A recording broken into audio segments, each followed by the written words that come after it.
Mahkamah Agung Amerika Serikat baru-baru ini menguatkan preferensi adopsi anak suku asli Amerika untuk diadopsi oleh orang tua suku asli Amerika juga. Undang-undang kesejahteraan anak suku asli ditentang oleh orang tua asuh non-suku asli yang mengatakan bahwa hal itu diskriminatif. Alicia Manuel dan suaminya mengadopsi anak-anak suku asli Amerika, atau juga dikenal sebagai suku Indian, sesuai dengan Undang-Undang Kesejahteraan Anak Indian yang membuat mereka lebih unggul daripada calon orang tua lainnya. They were a white family and they seemed like a very nice family. The father was a doctor, the mother was a stay-at-home mom, and they had the love in their heart to care for a child. But the tribe said, we want our child, basically our child that's Native American, to go to a home that's Native American. Derek Bitso adalah Direktur Program Tata Kelola Mandiri Suku Asli di Arizona State University. The Indian Child Welfare Act was passed in 1978, and it came on the heels of Congress recognizing through multiple hearings and congressional testimony that there was an epidemic in Indian country. A lot of Native children were being targeted by adoption agencies and otherwise being removed from Indian homes and placed in non-Indian families. Hukum di Amerika memberikan preferensi adopsi kepada anggota keluarga besar si anak, diikuti oleh anggota suku si anak, kemudian sesama penduduk asli, bila pun tak satu suku. Everybody wants to know where they come from. Everybody wants to know, who am I? Who are my grandparents? Who are my ancestors? Where was my creation story at? Hakim Mahkamah Agung memutuskan dengan suara 7-2 menolak gugatan dari keluarga angkat non-suku asli dan pemerintah negara bagian Texas yang menyatakan bahwa hukum federal mendiskriminasi berdasarkan ras. Laura Pahulas telah menghabiskan lebih dari 1 dekade mengadvokasi anak-anak asuh. Seperti halnya para penggugat dalam kasus di Mahkamah Agung, ia mempertanyakan manfaat undang-undang tersebut bagi anak-anak. I know they would love to keep the children with their own culture, and I understand that.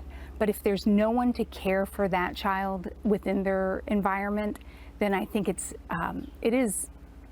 would be a travesty for the child to not allow someone else that is willing to adopt a child and raise them in stability and give them a life free of trauma that they deserve. Mahkamah Agung AS mendasarkan keputusannya pada kedaulatan suku asli Amerika.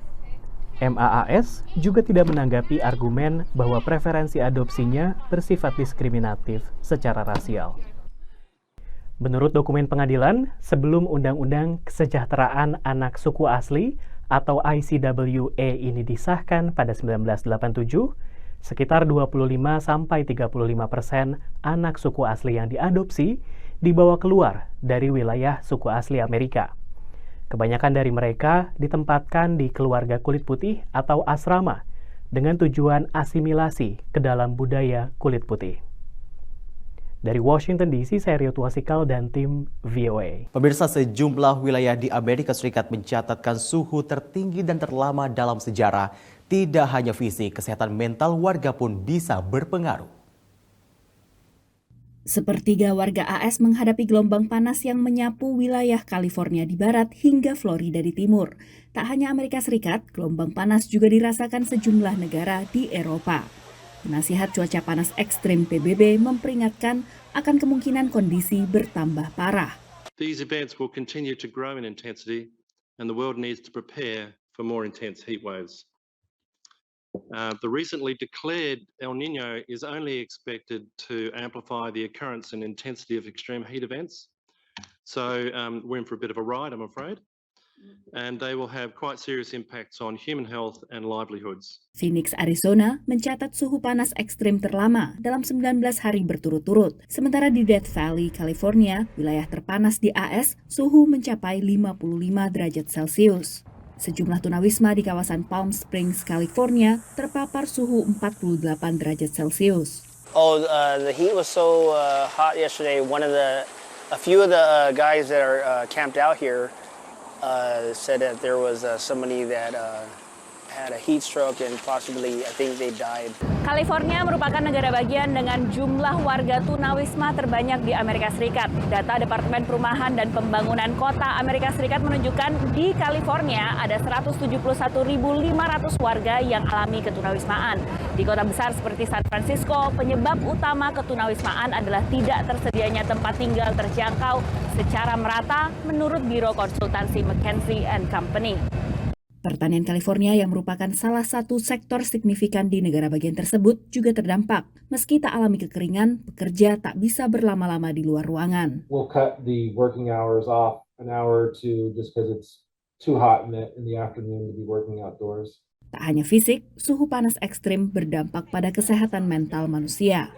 It's easier to become stressed, and so anxiety levels can increase. It kind of triggers your body's sympathetic response, so your heart rate rises. Badan Kelautan dan Atmosfer Nasional AS, NOAA, mencatat bulan Juni 2023 sebagai bulan Juni terpanas di AS sejak 1850.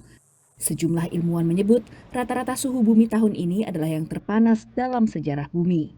Dari San Francisco, California, Virginia Gunawan dan tim VOA.